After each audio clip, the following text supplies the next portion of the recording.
नमस्कार मित्रांनो, माहिती हक्काची या आपल्या अधिकृत युट्यूब चॅनलवर आपणा सर्वांचं स्वागत आहे. जर तुम्ही निवडणूक आयोगाचा SIR फॉर्म म्हणजेच मतदार पडताळणीचा गणना फॉर्म भरून दिला असेल तर ही महत्त्वाची माहिती तुमच्यासाठीच अत्यंत महत्त्वाची आहे.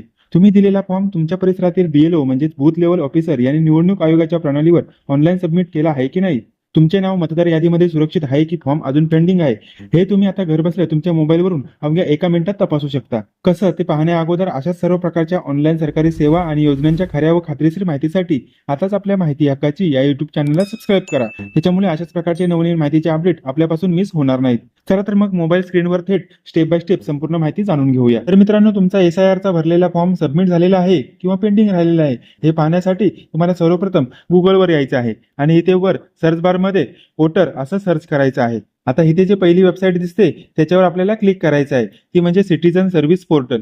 इथे क्लिक केल्यानंतर थोड्या वेळाने हे वेबसाईट ओपन होईल. इथे तुम्ही पाहू शकता, इथे लॉग इन आणि साइन अप अशा 2 प्रकारचे ऑप्शन दिलेले आहे. तुम्ही अगोदर जर या वेबसाईटवरती अकाउंट बनवले असेल तर लॉग इन बटनवर क्लिक केल्यानंतर तुम्हाला मोबाईल नंबर टाकायला येईल आणि त्याच्यानंतर तिथे तुम्हाला आलेला OTP टाकून या वेबसाईटवरती लॉग इन करता येईल. जर तुम्ही या वेबसाईटवरती अगोदर लॉग इन केलेले नसेल आणि तुम्हाला नवीन ID बनवायचा असेल तर साइन अप या ऑप्शनवरती क्लिक करून तुम्ही संपूर्ण तुमची माहिती भरून मोबाईल नंबर भरून OTP टाकून तुम्हाला लॉग इन करावं लागेल. त्यानंतर तुम्ही पुन्हा लॉग इन ऑप्शनवरती येऊन इथे तुम्हाला लॉग इन करायचं आहे. पुढे तुम्हाला जो तुमचा ज्या मोबाईल नंबरने लॉग इन केलेला आहे तो मोबाईल नंबर इथे टाकायचा आहे. ज्या मोबाईल नंबरने रजिस्टर केलेला आहे तो मोबाईल नंबर टाकायचा आहे आणि खाली जो कॅप्चा कोड विचारलेला आहे तो कॅप्चा आहे तसा खाली टाकायचा आहे. त्याच्या खाली रिक्वेस्ट OTP या बटनवरती क्लिक करायचं आहे.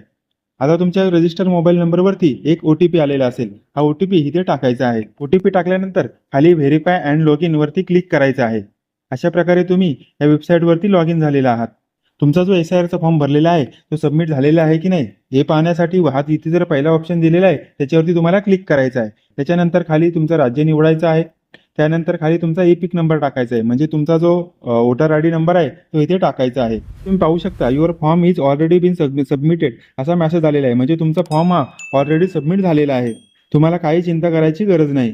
आणि इथे तुम्ही पाहू शकता, जर तुमचा फॉर्म सबमिट झालेला नसेल किंवा काही प्रॉब्लेम असेल आणि जर तुमचा अर्ज पेंडिंग झालेला असेल तर तुम्हाला अशा प्रकारे इथे माहिती येईल. त्याच्यामध्ये please ensure that your name on the Aadhaar card is exactly match your name असं येईल किंवा खाली BLO चा एक नंबर येईल तुम्हाला, त्याला तुम्ही कॉन्टॅक्ट करून तुमचा जो फॉर्म आहे किंवा काय प्रॉब्लेम आहे हे तुम्ही त्यांना विचारून तुमचा प्रॉब्लेम सॉल्व्ह करून घेऊ शकता. तर मित्रांनो, आगामी निवडणुकांपूर्वी तुमचे मतदार नोंदणीचे काम पूर्ण झाले आहे की नाही हे आजच स्वतः आणि कुटुंबातील सदस्यांचे तपासून घ्या. जर अशा प्रकारचे स्टेटस तपासताना काही एरर येत असेल किंवा काही समस्या येत असेल तर खाली कमेंट बॉक्समध्ये नक्की सांगा आणि ही महत्त्वाची माहिती तुमच्या इतर नातेवाईक आणि मित्रांना नक्की शेअर करा. त्याचबरोबर अशाच प्रकारच्या नवनवीन माहितीचे अपडेट वेळेत मिळवण्यासाठी आताच आपल्या माहिती हक्काची या युट्यूब चॅनलला सबस्क्राईब करा. पुन्हा भेटूया पुढील महत्त्वपूर्ण व्हिडिओमध्ये. तोपर्यंत धन्यवाद. जय हिंद, जय महाराष्ट्र.